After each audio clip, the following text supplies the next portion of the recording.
It would be great if Ajahn I tell you, this room will triple the occupancy.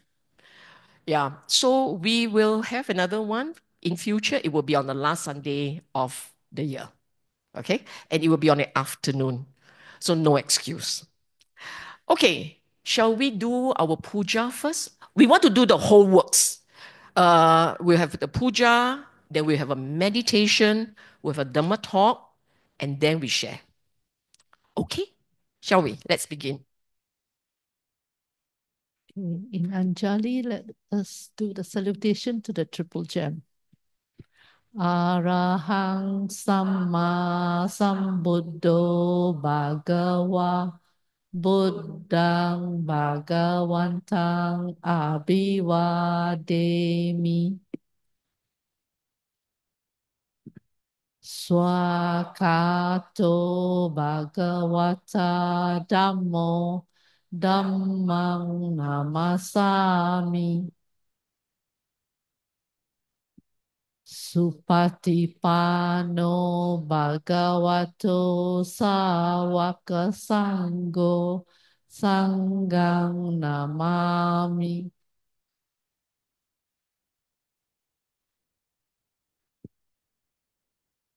Okay, preliminary homage to the Buddha.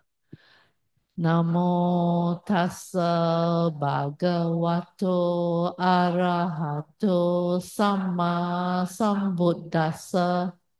Namo tassa bhagavato arahato samma sambuddhassa. Namo tassa bhagavato arahato samma sambuddhassa. Let us take the refuge. Buddhang saranang gacchami. Dhammang saranang gacchami. Sanghang saranang gacchami.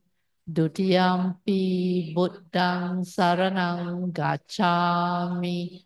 Dutiyampi Dhammang saranang gacchami. Dutiyampi Sanghang saranang gacchami. Tatiyampi Buddhang saranang gacchami. Tatiyampi Dhammang saranang gacchami. Tatiyampi Sanghang saranang gacchami. Let us observe the 5 precepts. Panatipata Veramani Sikkhapadang Samadhiyami. Adinadana Veramani Sikkhapadang Samadhiyami. Kame Sumichachara Veramani Sikkhapadang Samadhiyami. Musavada Veramani Sikkhapadang Samadhiyami. Sura Miraya Majapamadatana Veramani Sikkhapadang Samadhiyami. Let us recollect the sublime qualities of the Buddha. Itipiso bhagava arahang samma sambuddho vijacharana sampano sugato lokavidu anuttaro purisa dhammasarati satta deva manusanang buddho bhagavati. Swakato Bhagavata Dhammo Sanditiko Akaliko Ehipasiko Opanaiko Pachatang Veditabo Vinyuhiti. Let us Supatipano Bhagavato Sāvaka Sangho Ujupatipano Bhagavato Sāvaka Sangho Nyaya Patipano Bhagavato Sawaka Sangho Sami Chipatipano Bhagavato Sawaka Sangho Yadidang Chatari Purisa Yugani Atta Purisa Pugala Esa Bhagavato Sawaka Sangho Ahuneyo Pahuneyo Dakineyo Anjali Karaniyo Anutarang Punyaketang Lokasati Sadhu Sadhu Sadhu.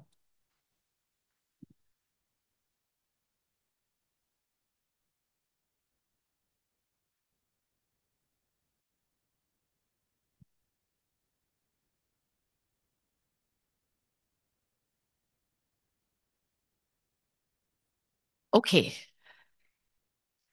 we've taken refuge. We have undertaken to observe precepts. Now we shall do a little bit of meditation. Let's go for 15 minutes. Okay? Lights out.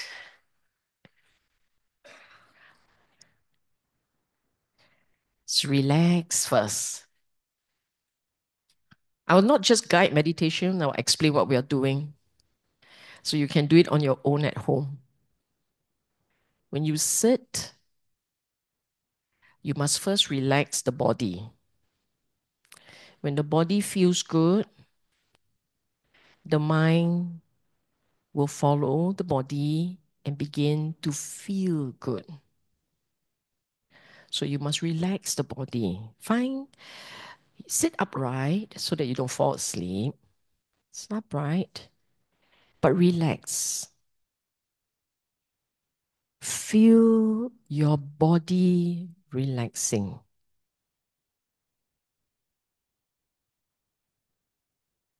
Feel comfortable. Feel peaceful. When you scan your body and there is any part in the body that feels uncomfortable, you will deliberately relax the muscles. Just relax the muscles.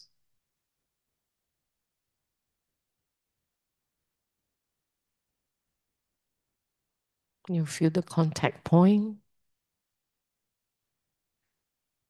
Feel the body strong and upright.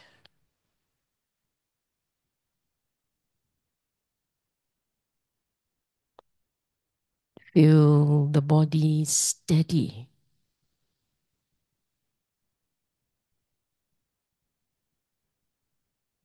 Relax. Upright and steady.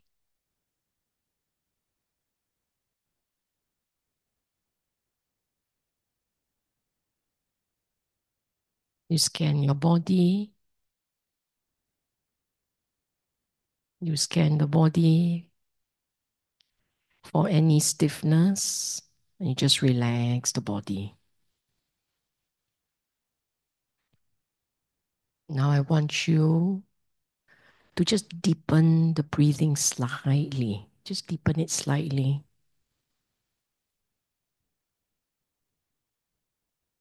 And then you breathe out slowly.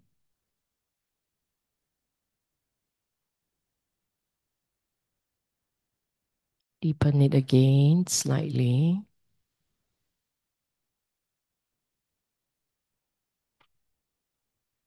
And breathe out slowly.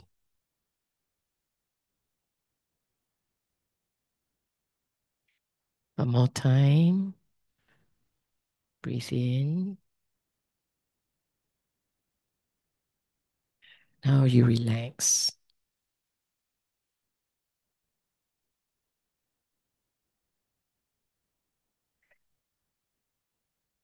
In the first part of the meditation, we can do a little bit of reflection. So I want you to think of the blessings that we all have in our life. All the kindness that have been shown to you, all the blessings that you have. How fortunate we all are to be born in the age of the Dhamma,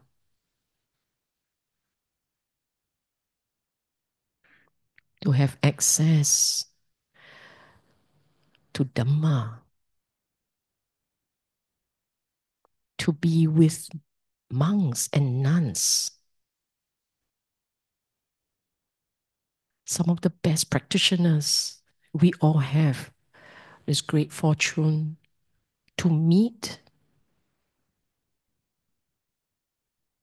and to serve.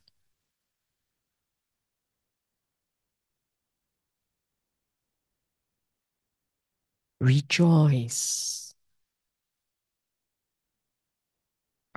Rejoice and be grateful for that opportunity.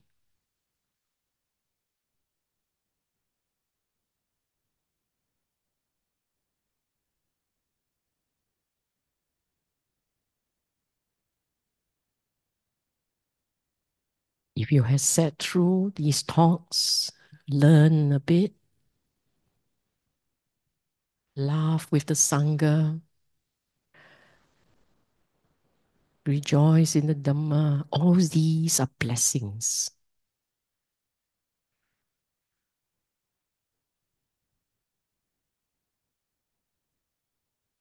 If you find yourself, the mind light, allow this smile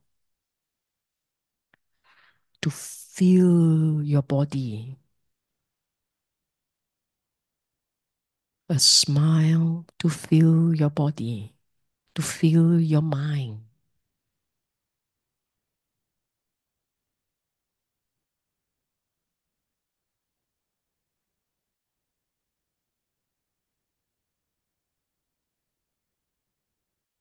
This smile is metta.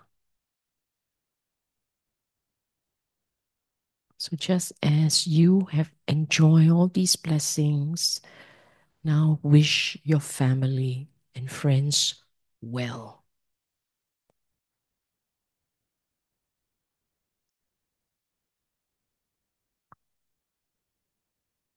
Wish all the beings,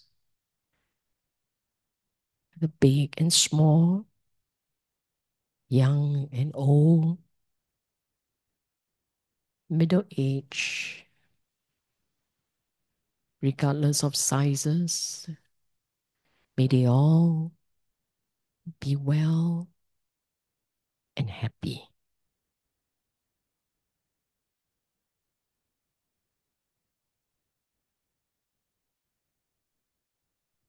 May all beings in all directions feel your mind going upwards. Feel your mind spreading downwards.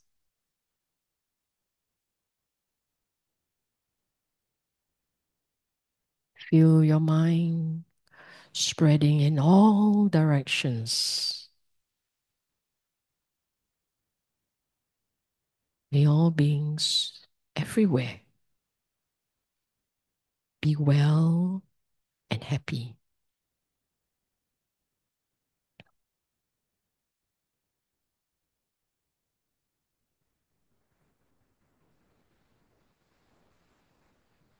Open your mind to embracing all living beings.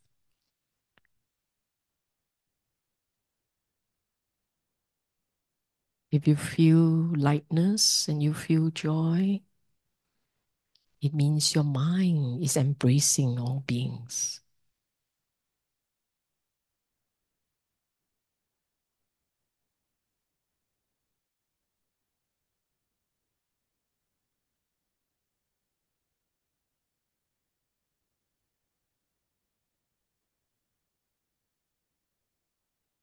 This is a pure mind, the light mind, the joyous mind. It's peaceful and still.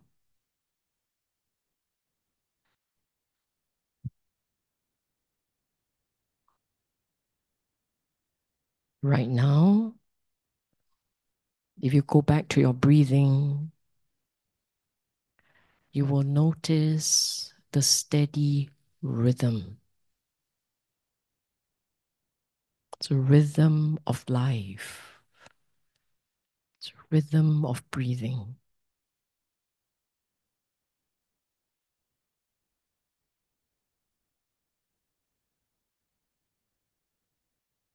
When you sit to meditate, all you want is just to quietly watch the rhythm, breathing.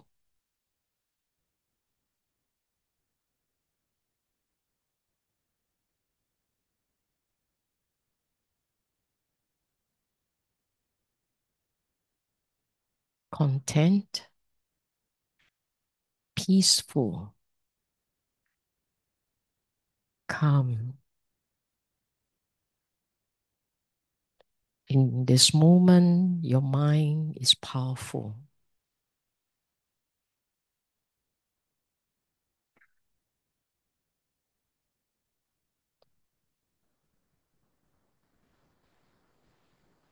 It's peaceful, it's quiet, and it's powerful, it's steady.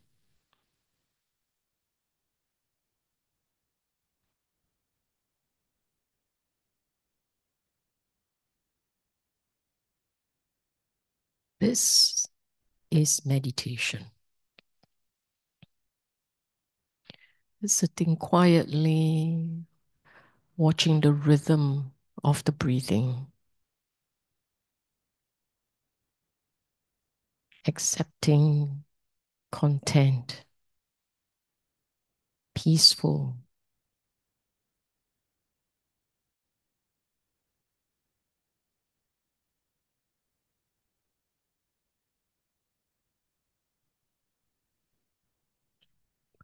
Before you end your sitting, you must take a mental bow to the Buddha. A deep bow wrapped up with gratitude, the deepest of gratitude. For we are grateful that in his genius, he was able to penetrate the Dhamma and left this behind for us. We're grateful to him.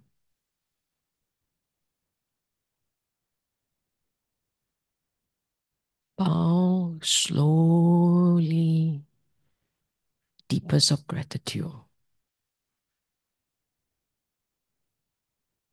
For it is the Dhamma that yields the most joyous and the most peaceful of mind.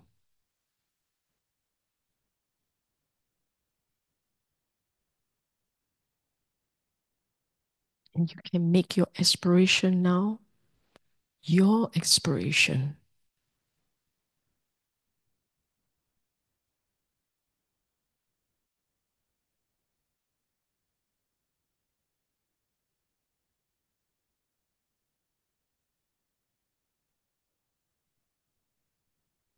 And after you have made your aspiration and you want to end the sitting,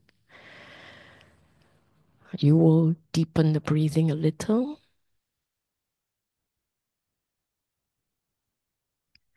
Take your time.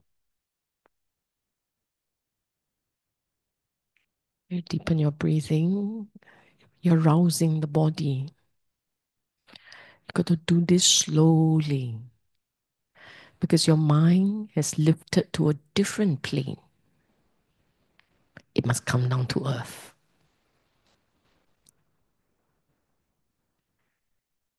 Then you can stretch your fingers, wriggle your fingers mindfully, wriggle your toes, mindfully stretch your muscles. Enjoy every last bit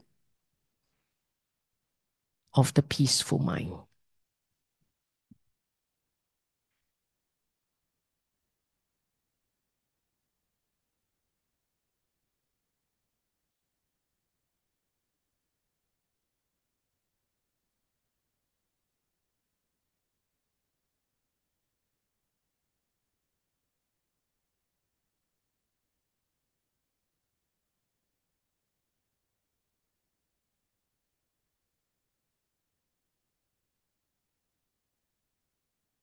Got rhythm, slow rhythm. 1 line, 2 line, 3 line.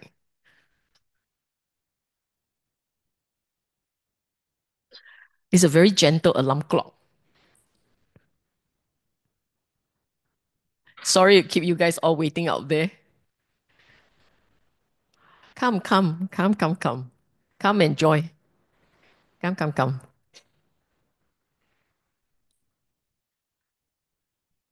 Okay, how is everyone? You managed to sit? You managed to sleep?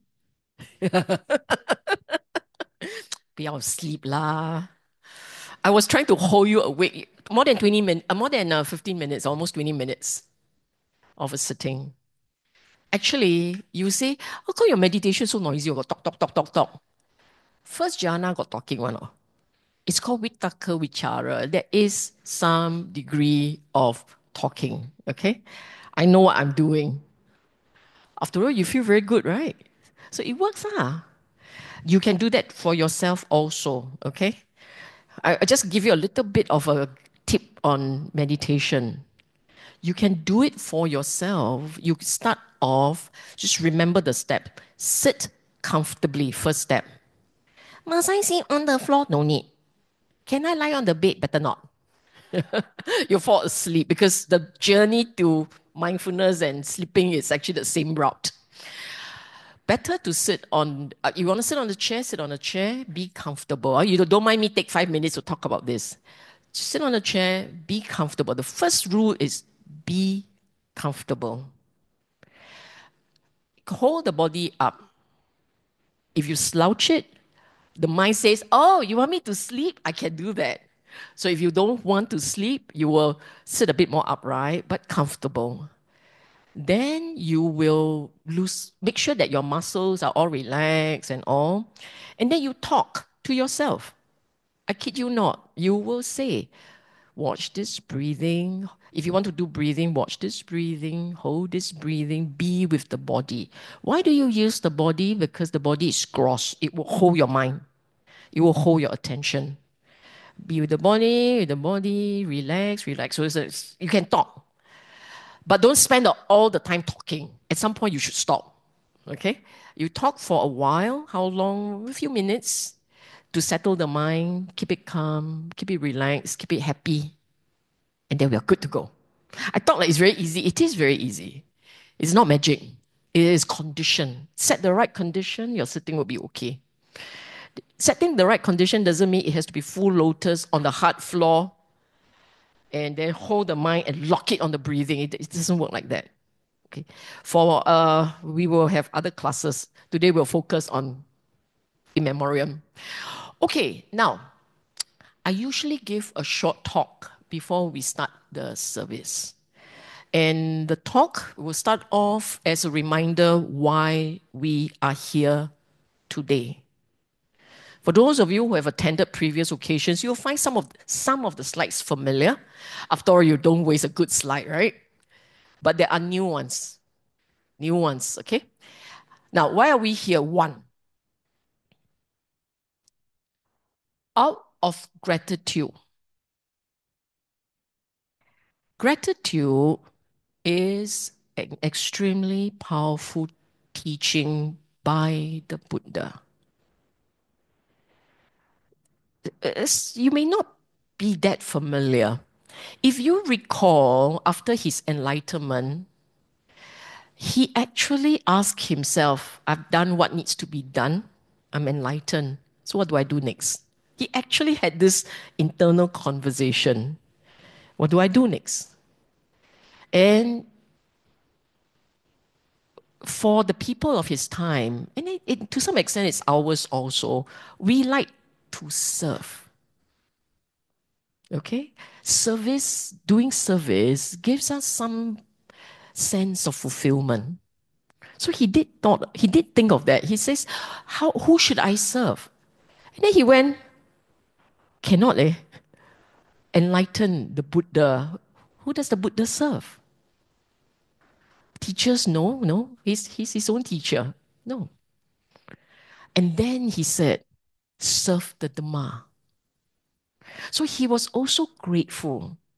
The Buddha served the Dhamma, his service. He was grateful to the Dhamma. He went to serve the Dhamma. And walking in his footsteps, I'm not talking about the tree. For those of you who know the story of the tree, no, not the tree. That's a later addition. But the original was service to the Dhamma. Now, for the rest of us, we are where we are today because of a village that came before. Our parents, our grandparents, aunties, uncles, loved ones, family, so on.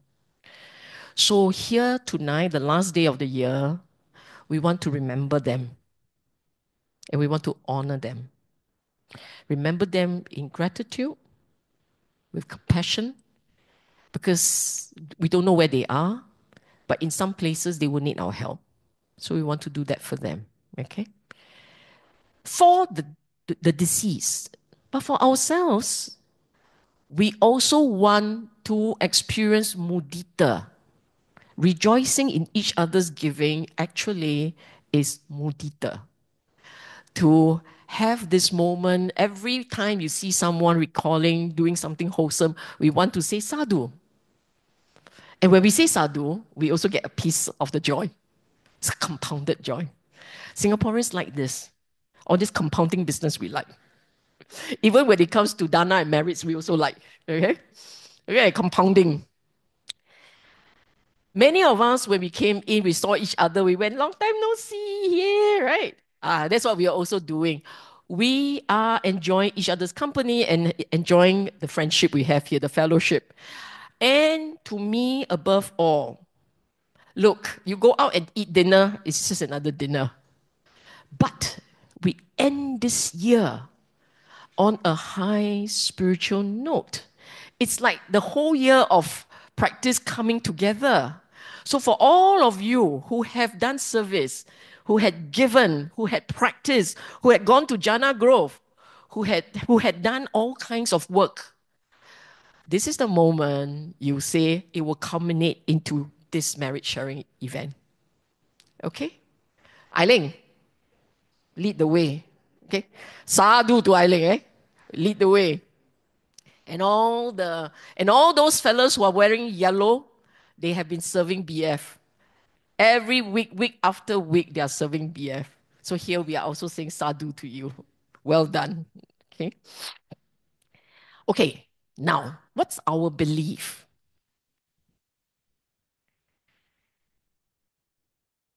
I know there are people who said, I can accept everything that the Buddha say, except rebirth, except karma. We don't know how to do that because our scientific mind cannot wrap ourselves around a mechanics that we don't understand. But hey, there's a lot of things we don't understand. Agree? There are a lot of things we don't understand.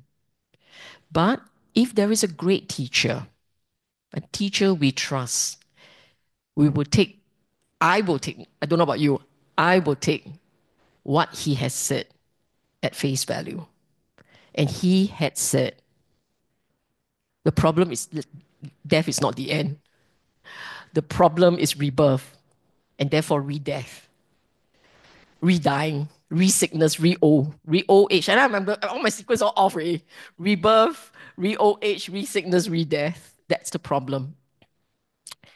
And as Buddhists, we believe in that. And when the mics are off and the cameras are off, I'll tell you stories. More stories, okay? And I believe in that because of personal experiences. And I have friends with personal experiences. Life continues. So the loved ones, our loved ones, as I said, we don't know where they are. We just do the best we can. Okay?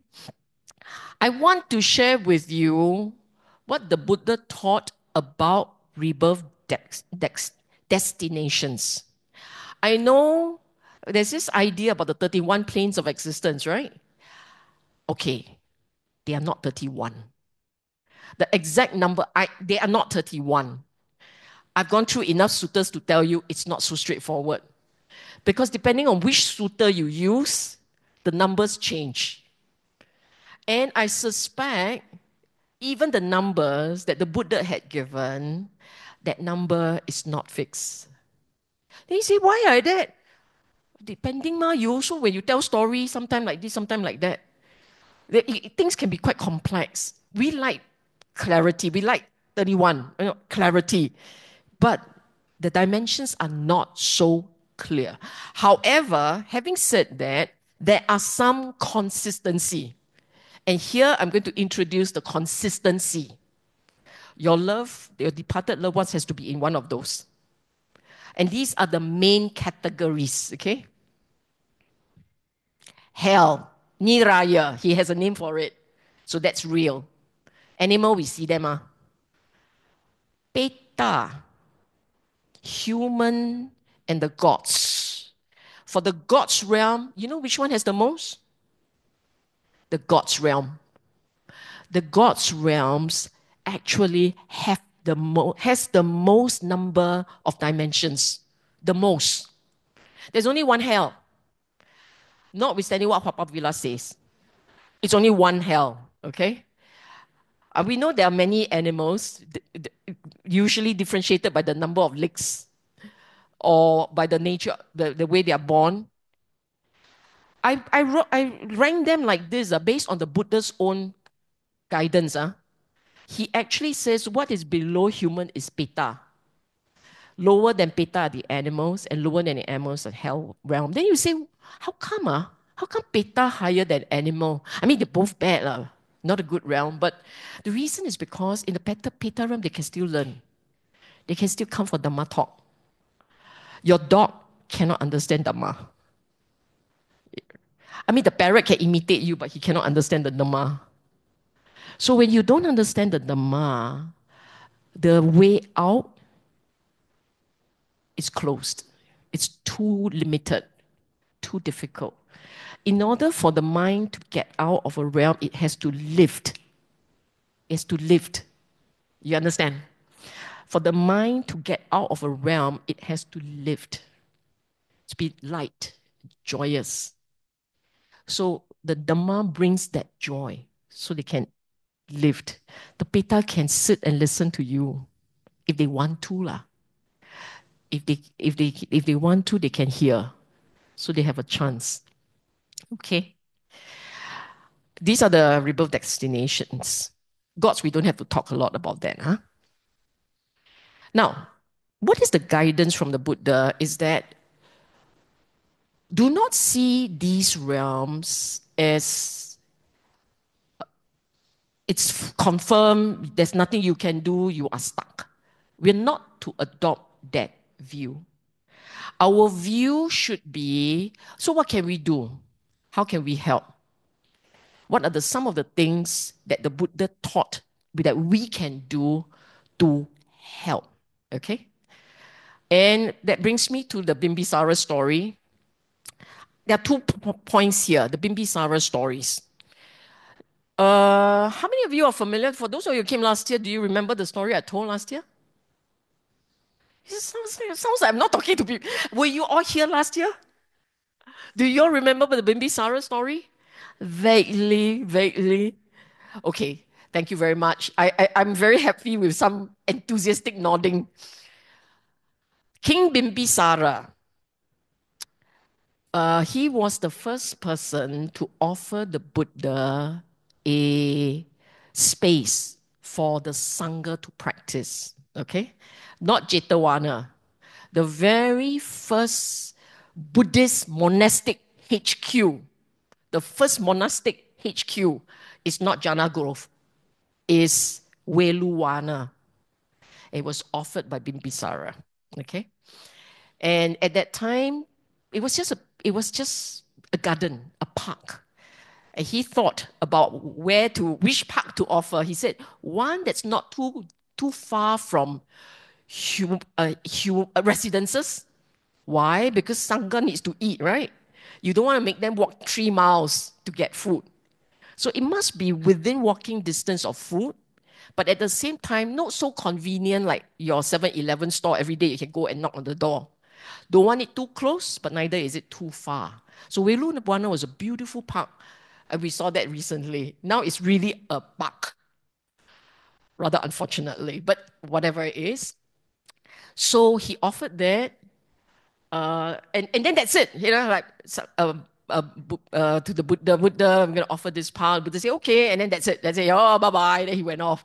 That night, his departed loved ones came, and they howled.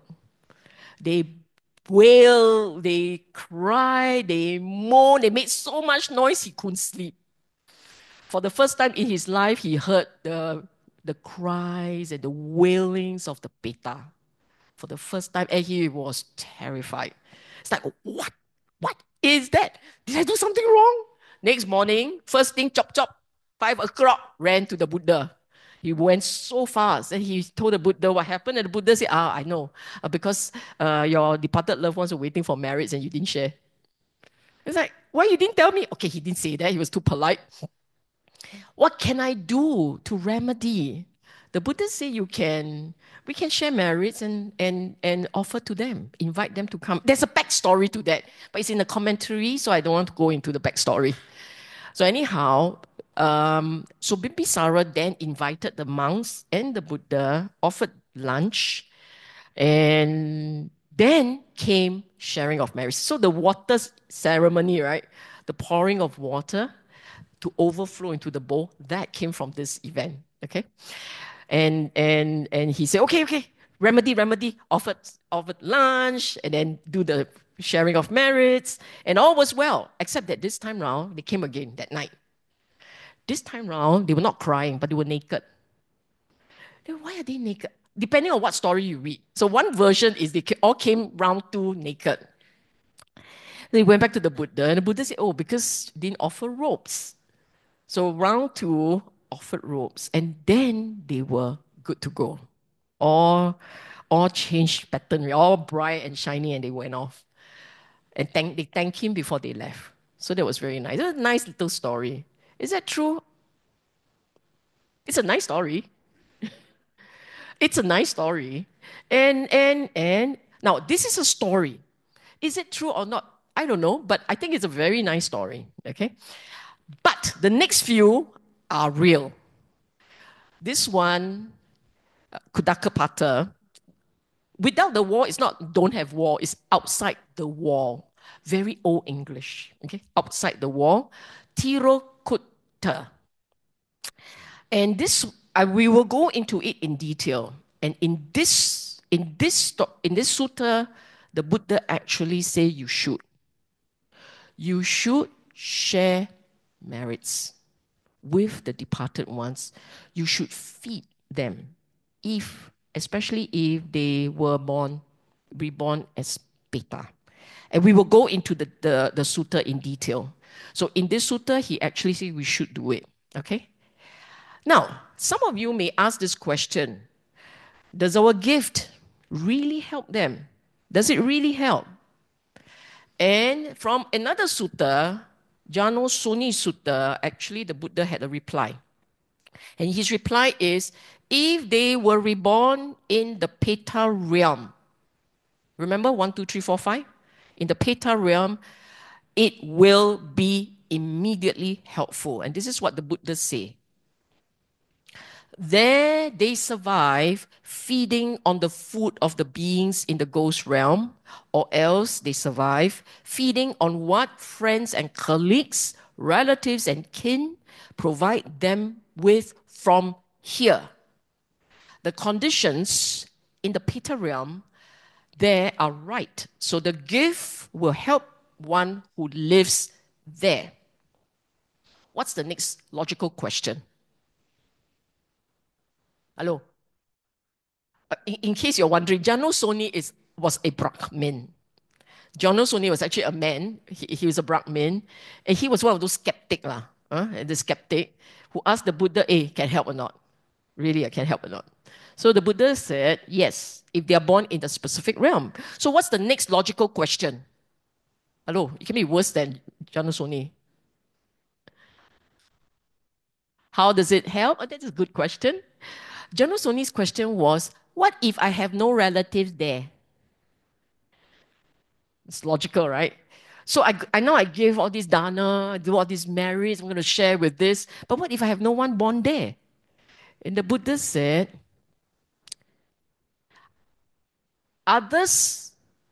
other relatives will partake. Who partakes of the gift if the departed relative is not reborn in that place? So his question is, what if I don't have a relative born, my relative was not born there? So now you're targeting one person, right? One relative. So what if this relative is not born there? The Buddha replied, others there will partake the gift. So that is why when you share in your head and all past relatives, okay, you must remember that. So I want so and so, John, then John not there. Okay, John and anyone else. Okay? Then the guy, Janusoni, very persistent, very skeptical and very persistent. Hypothetically, if I have no one born in that realm, hypothetically, then the Buddha said, not possible. It's not possible. It cannot happen that that place does not have your departed relatives in all these long time. Because we have been reborn for so many, many, many times.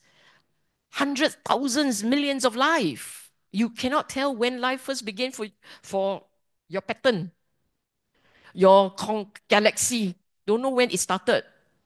But it cannot be that in all these long rounds of wandering, you don't have a single relative there. Buddha said, not possible. And then he insists, but hypothetical. The Buddha said, if no one is born there, you take everything. It's never fruitless for the donor. Included in the sutta, the Buddha said, the donor will enjoy plenty wherever he's reborn. And the Buddha actually named all these animals. Elephant, dog. There are many more animals. I just no need to say any more animals. But actually he named quite a few of those animals. If you were born, try. But try. If you give dana and you share merits, then you try, born dog. You will be the dog, got manicure, pedicure, your pimple cream, nice hair grooming, air-conditioned room. You are the Alaskan husky, right? You are, then the fellow will come in with gourmet beef for you, that kind lah. Cannot be vegetarian, but your gourmet beef and all. You will be that pattern. So, there, the Buddha said, there they get to have food, drink, garlands, meaning decor accessories, and various adornments. Okay? Okay, now, finally, let's talk about Tirukutta Sutta. Okay? I want to read you this sutta. This sutta is in stanza, so likely that it's very old. Very old sutta. Okay? And I want you to read it closely, carefully. I know some of you have seen this sutta before, but I want to take you through it carefully because then you will know what it feels like. Outside the walls, they stand at the crossroads and doorposts to their own home returning. Based on this sutta, I've been asked this question before. They cannot come into the house, meh? Based on this sutta, they can't. Based on this sutta. And I know of one case, real case, where indeed he never entered the house. Okay? I don't know about the Chinese belief, but based on this sutta, what the Buddha is saying is when you are gone, you return home, you need to ask for permission. You're not invited, you can't come in.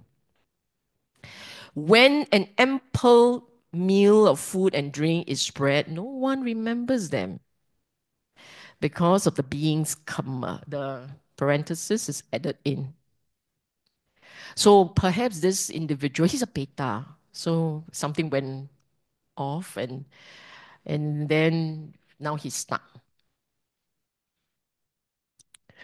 Those who have sympathy, now that's you. Those who have sympathy give thus to their relatives pure, rich, suitable food and drinks, occasionally thinking, let this be for our relatives and may our relatives be happy. So when you offer, when you give offering, think well and be compassionate and say, don't say, hey, quick. Then eat faster, pop pui, eat faster. Let them, pop pui. Let them have their time. Be compassionate. Wait it out. Just sit and wait. Be there for them, okay? Then they come. This next stanza is about them. Then those departed relatives who come and gather there earnestly rejoice at the ample food and drinks. And here they wish you, long live our relatives, on account of whom we get this. To us, this offering has been made. To the donors, it is not without benefit. So this stanza is hard to read. It's actually two actors there. You saying, come, enjoy this. And they saying, thank you. We are grateful. Okay? Then the Buddha went on to say, in the Peta realm, there is no farming. Cattle keeping is non-existent. No trading, such as buying, selling with gold. On what is given here, the deceased, the departed ones, subsist there. So they depend on, in the Peta realm, they depend on your kindness and your thoughtfulness.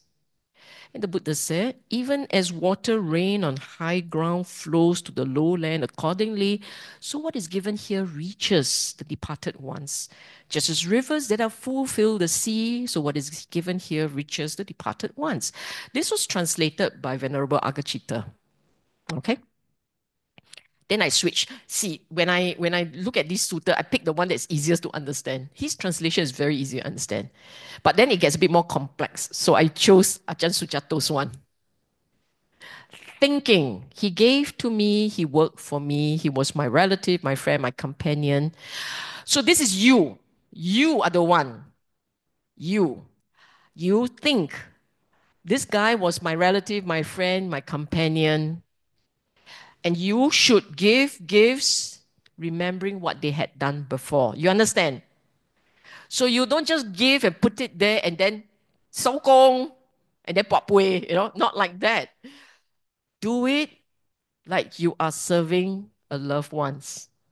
Remember them. Recall their kindness. So he's saying, you recall what they had done for you. In gratitude, you return. You give.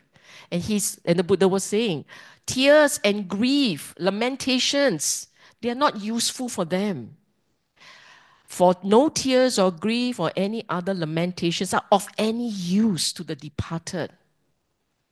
As long as their relatives continue grieving that way. You grieve that way, it's not useful for them. But that gift that has been given, while placed in the Sangha, is of benefit to them for a long time, immediately it is of benefit. So do your dana. Okay? I'll just end with this stanza. This then is the definition of a relative's duties, and by this great honor has been done to the departed, strength has been given to the monks, and no little merit has been produced by you. In other words, one gift to the Sangha helps three recipients: the deceased, the Sangha, and yourself. You also, this kind of merit very good one. Give you, I keep some also. Singaporeans like that, ma. Right? Huh? This is good. 划算, right? Jokes aside. Um, you will notice that the sutta talks about giving food, giving drinks and food. So based on the sutta, it would appear that Beta realm do consume the food based on this Tirokutta Sutta. Okay. I know of people who could see. When I was much younger, and I was very new to the practice, I was given the impression that it's an indirect giving, meaning to say you do your merits and then you share with them. So it's like a telepathy thing. But I read this sutta and I've checked this sutta again and again. I've gone to different ones. And to me, it's very clear. Actually, there is a direct consumption here. It sounds like it, right? If you're reading the sutta, this is Agachita's translation, not mine. Huh? My translation, you can suspect. But Agachita's translation, I think he's a very good scholar. And I remembered someone telling me before, someone I trust very much, someone telling me that she had seen in the 7-month prayers, she had seen beings eating. So I used to cannot connect that two. On the one hand, this person whom I trust told me she had witnessed the consumption, the physical consumption. On the other hand, when I was into the Dhamma in the early days, under the traditional guidance, it's always said they cannot eat the food. You know, it's always the therapeutic sharing of merits thing. Now I look back at this sutta and I said, I think case number 1 is correct. If you're going by the Tirokutta Sutta, it looks like they can consume. So the person who told me that was not hallucinating. She was obviously witnessing something she saw for herself. Okay? I leave it to you to decide. You don't look at me and say, Sister Bay say so. Okay, you decide. Now, I will end with guiding you on some things. Do you recognize this? Then you say, what has MBS got to do with the marriage sharing process? Then you see, you laugh already, you remember. M. Your mind has to be wholesome, has to be light, joyous. So before we do the marriage sharing afterwards, keep your mind light, smile, okay? Delight. Settle, and you must call. The mind is the most powerful one. Your mind, afterwards, your mind must call. The reason why we could easily have just rolled the names, but the reason why we are calling out names is to help you, the individual, remember whom you want to share merits to. Okay? We are helping you. The intention is not to just recite. No. It's to help you. So when we call your name, don't have to hurry. The number today not very big. You can take your time. You come out. You take the flowers that BF has offered you. You come out here. You take your bow. You remember your late loved ones. You 插回. Okay? You plant the flower, but you remember. BF is very, very kind. They decided to give you something tangible to do. Okay? There are the ones who are online, and therefore you're only here in spirit. Your brothers and sisters here will take turns to go out and cha hui for you. In other words, if you pause a while and no one seems to be standing up, you all just go and help out. Just help your friend to go and take their flower and plant it for them. Okay? Okay, huh? You know what I'm saying, right?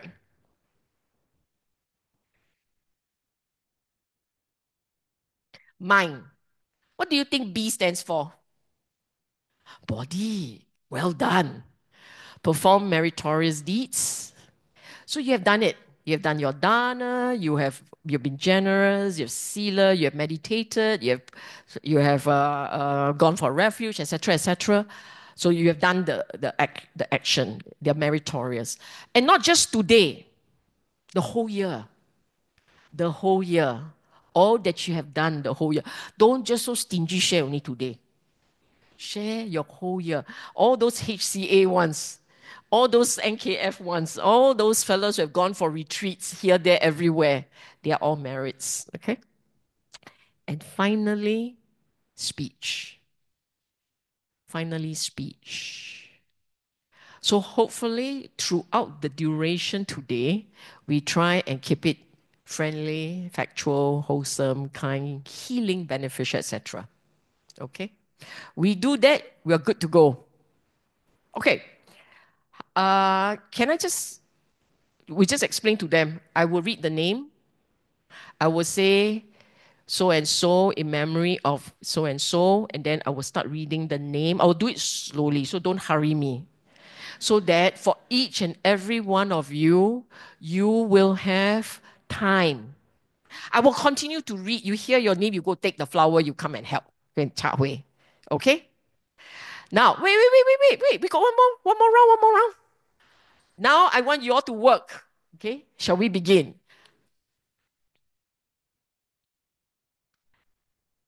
Let's calm down the mind first. Right? Okay? Invitation to our departed loved ones. Let us all focus our mind and recall with gratitude, love, and compassion our departed loved ones. Invite them to come and partake in this meritorious and joyous event. Can I invite all of you to read this aloud together? Read the words. Today, we have done the following meritorious deeds. With faith, taken refuge in the triple gem, observed the 5 precepts, meditated, listened to a Dhamma talk, and offered dana to construct a Buddhist center dedicated to Dhamma propagation. We now offer a share of these merits to our departed loved ones. May they appreciate and rejoice in this sharing of merits. May they be well, happy, and peaceful. And may they be reborn in the Brahmata realm. May these merits be the cause and condition for our own spiritual growth until realization of Nibbana, the ultimate happiness, the greatest of peace. Technical flaw. Shall we begin? Let us begin. We shall always remember with gratitude and love the life of the late Venerable Narada, Achancha, Venerable K. Sri Dhammananda, Sayadaw U Silananda, Venerable Dr. P. Yanarama, Venerable Dhammasiri, Venerable Dhammawuddho, Venerable Sriya Bhumi, Venerable Mother Wela Punaji, and Ajahn Wayama. In memoriam, in memory of beloved lay late lay teachers, speakers, and volunteers, Brother Lee Teng Yong, also known as T.Y. Lee, Sister Amanda Kwek, Sister Josephine Pang, Sister Jane O. Lee Ching. Okay, now we will start.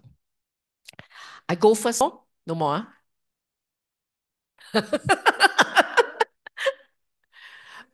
Now, I'm going to say it to everyone. You join me in thinking, okay? Just sit quietly. You feel joyous. It's a sadness, yes, because we're remembering departed loved ones. But in your mind, now I'm going to give you a few minutes. Just call anyone who, for whatever reasons, whose name were not mentioned, is not important. Recall their face. Recall their faces. Recall them, and they can come. Late grandparents, late parents, spouse, brothers, sisters, uncles, aunties, friends. People who have touched our life in one way or in another. People we know have loved us and we have loved them. All the debtors of the past lives, these lives, all the benefactors of the past lives and these lives, everyone whose life we have touched, we have crossed paths with, we invite them to come here and partake in the merits.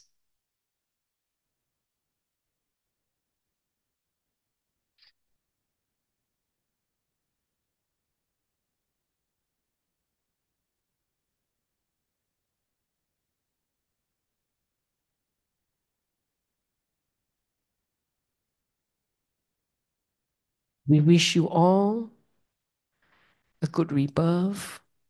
Wherever you are, may you be well and happy. May you have the opportunity to return to the Dhamma. May you lean towards wholesome deeds and shy away from the unwholesome ones.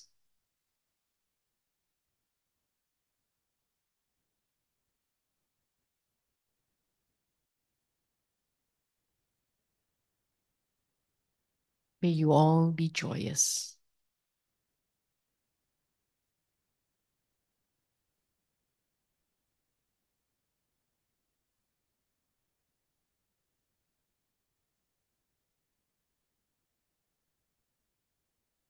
Sadhu, sadhu, sadhu.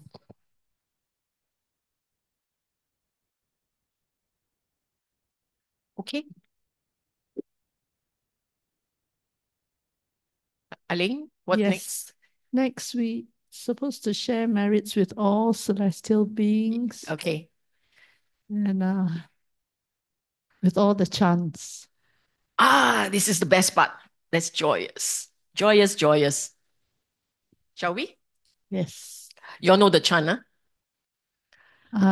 Akasatta cha bhummatta devanaga mahittika punyang tang anumoditva chirang rakkantu lokasasanang akasatta cha bhummatta devanaga mahittika punyang tang anumoditva chirang rakkantu dhamma desanang akasatta cha bhummatta devanaga mahittika punyang tang anumoditva chirang rakkantu mang parang. Let us dedicate all the merits to all beings that participate in our quiet merits.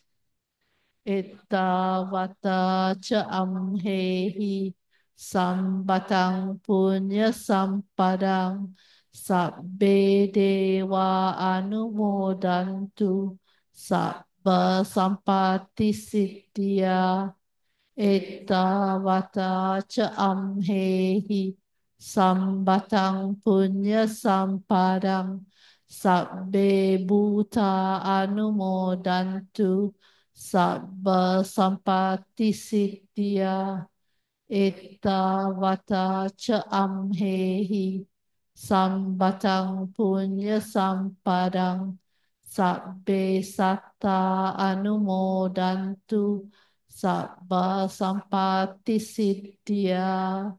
Okay, again, bring our relatives, departed relatives and friends to our mind and share merits with them.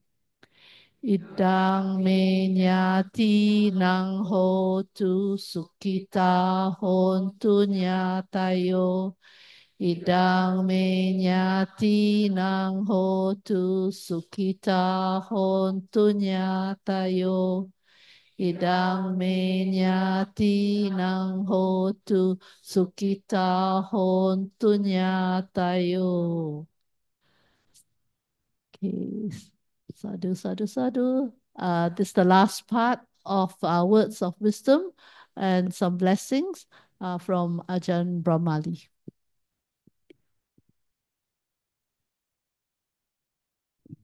Hello, everyone. This is Ajahn Brahmali coming to you from New South Wales, from Sydney. We're teaching a retreat here, and the new year is just about to come upon us. And so I thought, hello, everyone. This is Ajahn Brahmali coming to you from New South Wales, from Sydney. We're teaching a retreat here, and the new year is just about to come upon us. And so I thought I would send you a message after having been asked to do so by the BF, basically.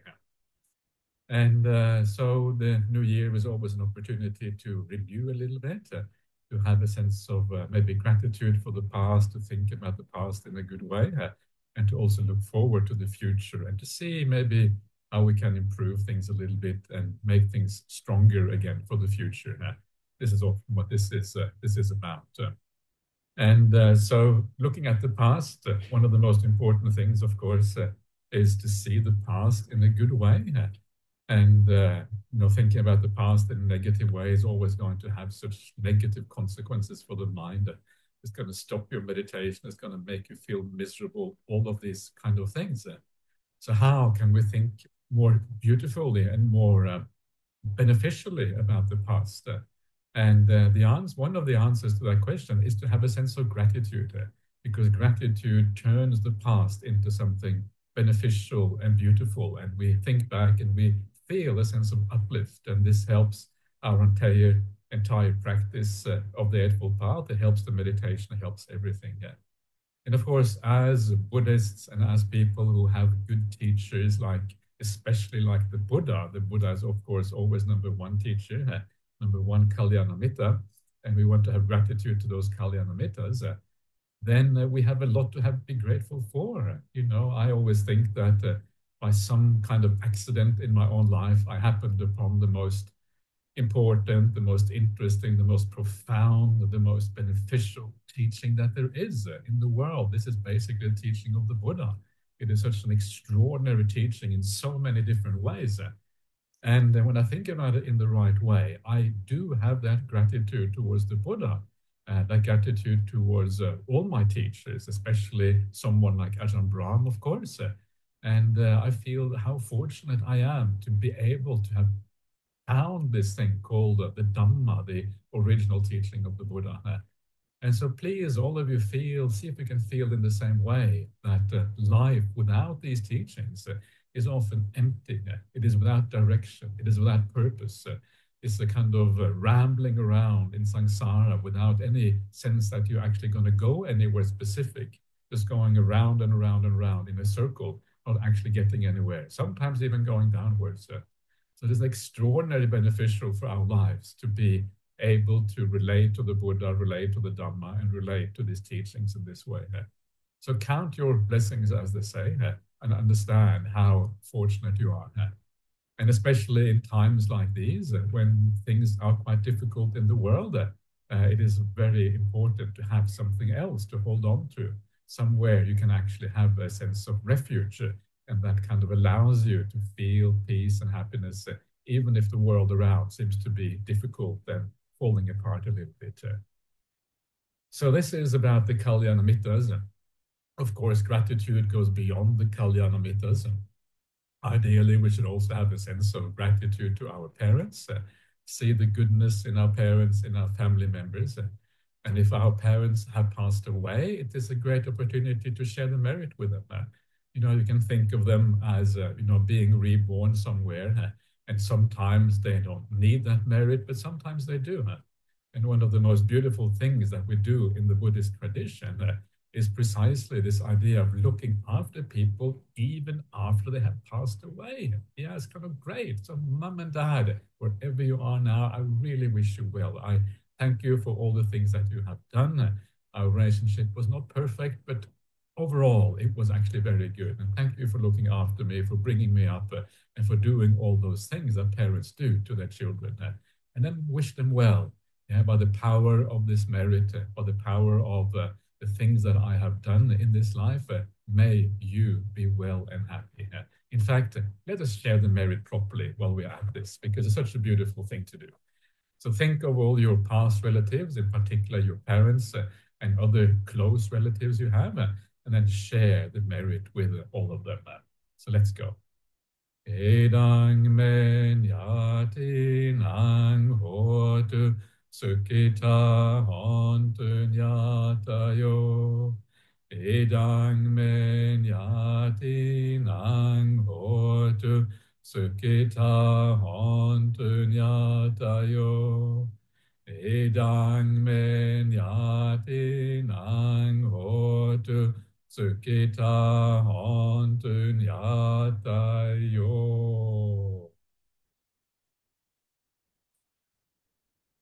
Okay, good. So that is looking after the past, making sure that we have some gratitude about things from the past. But the new year should also be about the future. It should be about aspiring for something greater, aspiring for something more, making sure that the new year ahead actually becomes slightly better than the past year. And one of those kind of really strange things on the Buddhist path, and strange things that we have to deal with, is the question of, well, how do we actually achieve this movement forward? How do we actually achieve the aspirations to actually do something better? Because very often we aspire to something, then it falls apart. So one of the ways of aspiring to things is to do things that we think we can do, things that are within our reach. And one of the things I would recommend all of you to do, if you don't do it already, is to keep the 5 precepts. The 5 precepts, the Pancha Sila, is like the foundation for all Buddhist practice. And if you keep those 5 precepts, the Buddha says, well, this is really what all Buddhists should do, who are serious about practicing the path. And it is surprising in the suttas how much good merit you are making out of keeping the 5 precepts. We often talk about making merit by giving something, by being generous, maybe by giving a donation or whatever. And of course, that is really important. And that actually we should all be doing that as well. But the Buddha also says that keeping the 5 precepts, it's a much higher kind of merit than any kind of generosity. Even if you give it to the Buddha, even if you give it to the Sangha as a whole, keeping the 5 precepts is higher than that. That's kind of extraordinary. And so when you remember that, when you keep that in mind, then it makes it so much easier to keep these precepts. So see if you can make, if you don't do it already, see if you can make a renewed effort to keep these precepts, because they are so important in this practice we call Buddhism. And that will feed back in your life. You will feel better about yourself. You will have more self-worth. You will have all of these good qualities arising. And ultimately, even your meditation is going to benefit from this. And maybe you find some peace, maybe you find some joy in your meditation, and that is really, really worthwhile. So that is one aspiration I would like you to do if you haven't already. Another one is to see if you can do more acts of kindness in your life. Keeping the 5 precepts is great, but how can we in general do more acts of kindness? And one of the things I would suggest, yeah, if you feel that this is worthwhile and you feel this is what you want to do, is to every day in the new year, every single day, to do one act of generosity towards somebody. And remember, this doesn't have to be people you know. It can be people like, it can be anybody. Sometimes it can be people that you have no idea about or whatever. But one small act of kindness, bringing someone a glass of water, making a cup of tea for somebody, helping somebody in some way, whatever really, through an act of generosity. And there are people in your office, there are people in your family, there are random people that you meet all over the place. And it can be so beautiful to do acts of generosity towards these people. I was just here now at the retreat center here in Sydney, the place I'm staying here. You can see around me is like a yurt. This is where I'm staying on this retreat. And I try also, even now while I'm here, to do little acts of kindness because it feels so nice to do these acts of kindness. And one of the things that I do, I just realized before the meal that there's 3 other monastics on this retreat. And I saw that they're not getting water. So I went and got water for all the monastics and kind of handed it out. And it's such a small thing, but it also feels, when you do that with a good heart, trying to be kind to someone else, it feels really good. It feels really uplifting. So please also take those little opportunities to do little acts of kindness like that. And when you do that, it will lift up your mind. It will do something profoundly to you, change your outlook, make you see the world in new ways. Because if you are kind to others, the world starts to look like a more bright place because you see more of the kindness in the world if you act through kindness in this particular way. That is one thing you can do. Another thing you can do is to make sure every day, not only do you do acts of generosity, but every day you try to do an act of kindness, maybe through speech or something like that. Yeah, through speech. How can I say something kind today to somebody? Something you don't normally say to people. For example, you can say to a work colleague something like, I have never told you this, but I really appreciate you. You've been a wonderful colleague for all of these years, and I just wanted to tell you because you deserve to know that. Yeah, or you say something to some random person. You're standing in the bus line and someone is wearing a nice jumper or something. Oh, that's a really nice jumper that you're wearing, or a nice whatever it is. That I guess you're not wearing too many jumpers in Singapore, but a nice shirt, whatever it might be. Just come with a random compliment to somebody. And you have no idea how that can touch other people's hearts when you do that. It can be so powerful. One of the wonderful things I did when I was in India recently on the pilgrimage, one of the pilgrims, she handed me a bag of sweets to give out to the children. And so I handed some of these sweets out in random places and kind of villages we were visiting or whatever. And sometimes you can see how happy they were, how it kind of lifted their day, and how they smiled and their eyes kind of started shining and they brightened up. He was this complete stranger, someone out of the blue. The kids were just playing some games or whatever, and I would just go up to them and give them something. These were not beggars. These were ordinary people in the little towns. And I know for sure that they are very likely to remember that act of kindness. When they get older, they will think back, and that will give them a feeling that the world is a good place, that there are good people in the world, and they are also very likely in turn to do similar kind of acts because they have seen it coming from others. So I know this will be beneficial for other people, and I also know it is very beneficial for myself. I feel so happy that I'm able to help very poor people in this way. It is so, uplifting for myself.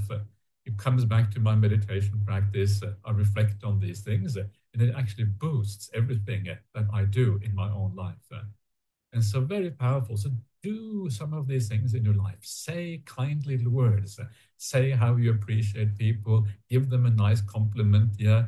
Allow it to come from your heart. Don't be something that is superficial or not coming from the right place. And as you do that, you will start to see that it makes a difference for you. It changes kind of the way that you relate to the world as a consequence. So open up yourself to these possibilities. Make sure that you do this once a day so you have a very clear idea of doing it.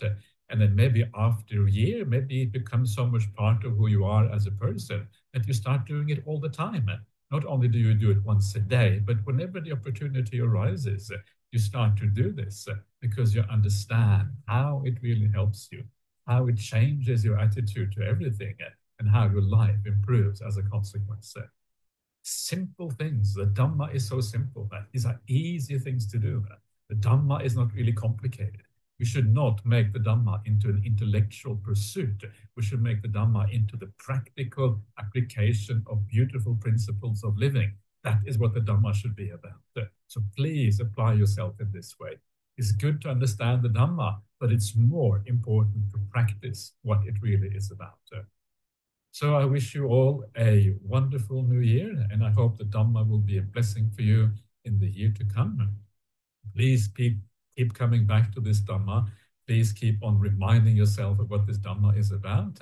And then as you do that, you will be able to practice in this way and live your life for the benefit of yourself and for all other people in the Buddhist Fellowship, in Singapore, in the whole world.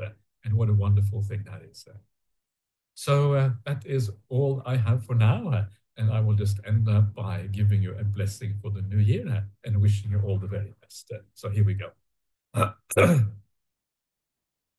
Ati me saranang anyang Buddho me saranang varang etena sachava tena sotite kotu sambada nati me saranang anyang Dhammo me saranang varang etena sachava tena sotite kotu sambada nati me saranang anyang sangho me saranang varang etena sachava tena sotite kotu sambada. Sadhu, Okay, so that is wishing you a most wonderful new year. So take care, everyone. Bye-bye. See you again soon.